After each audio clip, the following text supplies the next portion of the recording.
الحمد لله رب العالمين والصلاة والسلام على رسولنا ونبينا محمد وعلى آله وصحبه أجمعين أما بعد.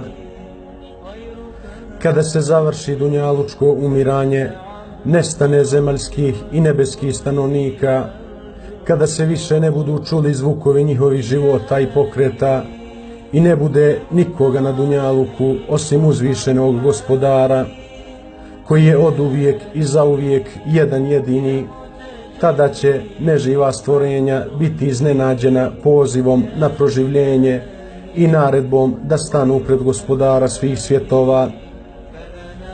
Tada će odjeknuti glas poziva od kojeg zadrti srce i zatreperi od straha, kosa posijedi, zemlja se raspukne, a ti, Allahov rob, prljav i prašnjav, izlaziš da se susretneš sa pravim Gospodarom, izlaziš teškog pogleda, a tako i sva ostala stvorenja, izgledajući zemljano blijeda od boravka u zemlji nakon dunjalučke smrti.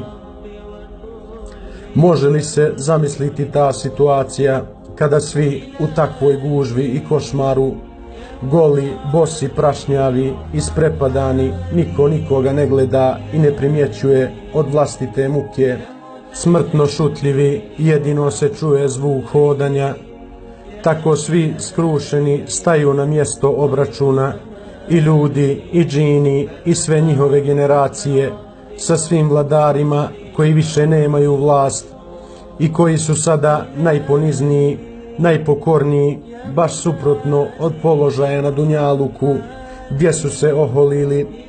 U takvom stanju pojavljuju se i sve životinje, divlje, domaće, kopnene i vodene, ponizne i pokorne, spuštenih glava.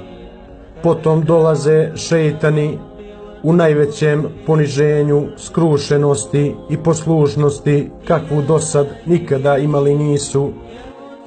Nakon toga, kada se sakupe i okupe sva stvorenja i poređaju u iščekivanju obračuna, zvijezde će izgubiti sjaj i popadati, sunce i mjesec ugasiti, na zemlji će zavladati zona sumraka, dunjalučka nebesa će se na očigled stvorenja urušavati i cijepati uz buku i grmljavinu, dok će na njegovim krajevima stajati meleki, i sve se to događati u danu koji će trajati 50.000 godina.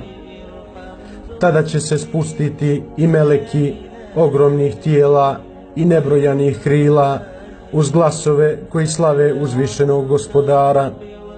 Skupit će svoja krila, oboriti glave i stati u red za obračun. Kada se sve to upotpuni, pojavit će se sunce koje daje vrelinu i približit će se glavama stvorenja na nepodnošljivu blizinu. Postaće im toliko teško i bolno da će jedni od drugih tražiti da umilostive uzvišenog, da ubrza presudu kako bi se sve to završilo, pa makar nakon toga otišli u džehennemsku vatru. Subhanallah, mislit će da će im u džehennemu biti lakše i bolje. La yukellimuhum Allahu wa la yanzuru ilejhim yawmal qiyamah. Allah im se neće obraćati, niti će ih gledati na sudnjem danu. Zamisli sebe, brate i sestro, u toj gužvi i teškoći, dok glasovi svih ikad stvorenih stvorenja samo sebe pominju i viču: nefsi, nefsi, ostavite me, zauzet sam sobom. Zato molim uzvišenog i milostivog Gospodara da nas pripremi za taj dan i da nam se smiluje, stavljajući nas u svoj hlad, pod svoje okrilje, kada drugog hlada i drugog pomagača neće biti. وَلَا تَدْعُ مَعَ اللَّهِ إِلَٰهًا آخَرَ لَا إِلَٰهَ إِلَّا هُوَ كُلُّ شَيْءٍ هَالِكٌ إِلَّا وَجْهَهُ لَهُ الْحُكْمُ وَإِلَيْهِ تُرْجَعُونَ. i ne klanjaj se pored Allaha drugom Bogu. Nema Boga osim njega, sve će osim njega propasti. On će suditi i njemu ćete se povratiti. Wa sallallahu ala nabina Muhammad wa ala alihi wa ashabihi ajma'in.